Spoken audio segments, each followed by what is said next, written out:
Keďže je tu grilovacia sezóna, tak ste ma požiadali, aby som porovnal klobásky na grilovanie. Tak som vybral dva produkty z Lidla, Falco klobásky a Grill & Fun klobásky. Poďme sa na to pozrieť. Zloženie: bravčové mäso 72,5%, 20% hovädzie mäso. Tu je 95% bravčové mäso.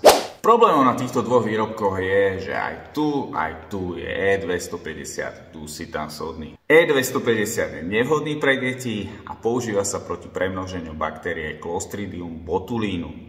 A aj vďaka E250 je mäso krásne červené. Dusitany obsahnuté v mastných výrobkoch môžu viesť k vzniku malého množstva silno karcinogénnych zlúčení.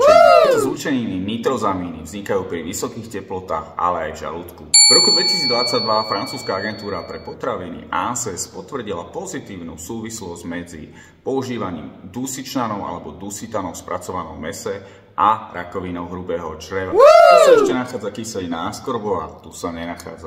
V roku 1970 sa zistilo, že kyselina askorbová inhibuje nitrozamíny, ale asi nie až tak úplne.